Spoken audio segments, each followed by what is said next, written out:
A 30-year-old man has been arrested over an alleged racist attack against an Indian woman, with the incident sparking calls to condemn racism and xenophobia.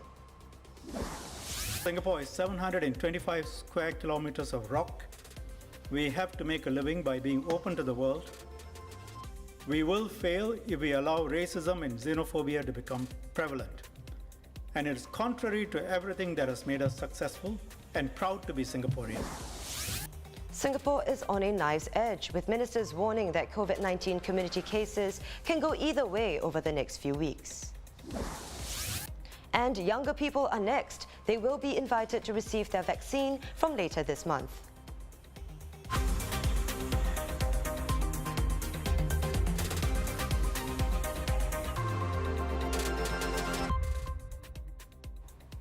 This is the Straits Times Newsnight. Good evening, I'm Chiao Suan.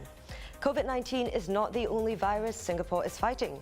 While we guard against the coronavirus, another pandemic threatens our little island: racism and xenophobia, existing issues which have intensified in recent days. One incident in particular, the case of a 55-year-old Indian Singaporean woman subjected to racial slurs and kicked in the chest for not wearing her mask above her nose while brisk walking in Choa Chu Kang. Police say a 30-year-old Chinese man has since been arrested on charges including being a public nuisance, voluntarily causing hurt, and uttering words with intent to wound the racial feelings of others. Ministers have also weighed in on the impact of racist behaviour triggered by the ongoing public health crisis. This morning, a friend of mine overheard in a coffee shop conversation between 5 elderly gentlemen. They discussed the incident covered in the media of an Indian expatriate family. We don't know the facts. Several highly racist comments targeting Indians. So it's getting into the ground and being repeated. This will become normalized if we are not careful. Singapore is 725 square kilometers of rock. We have to make a living by being open to the world. We will fail if we allow racism and xenophobia to become prevalent. And it is contrary to everything that has made us successful and proud to be Singaporean.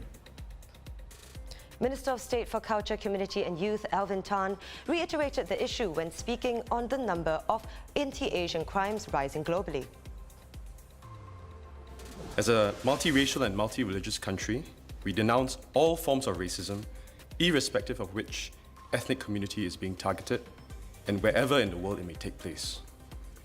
Hate crimes and speech fracture our society and threaten the harmony that we worked hard over generations to build.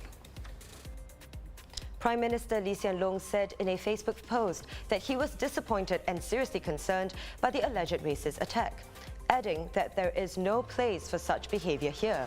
We must stand united against racism. Several other ministers also commented on the incident in their Facebook posts on Monday evening, calling it disturbing and unacceptable.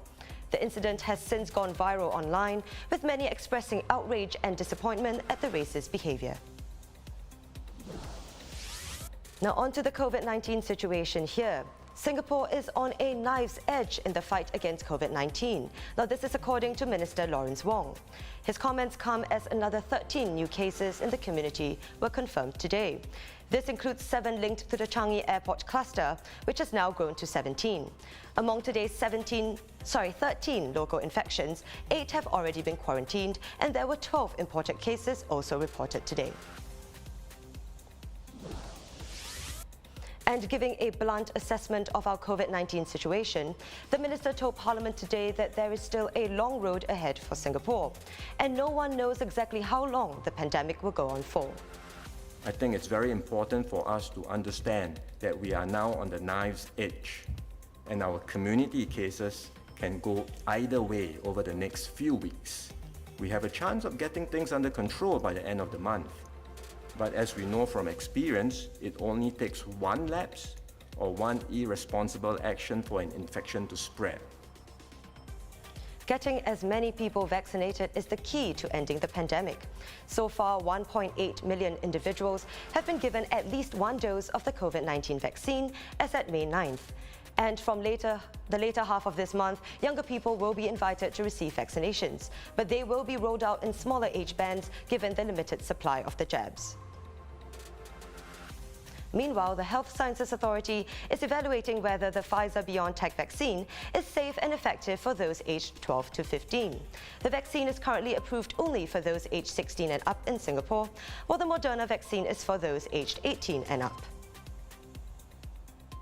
And some 1,100 users of Trace Together have requested to opt out of the National Contact Tracing Program and for their data to be removed from its server. They account for 0.021% of the population above the age of 6.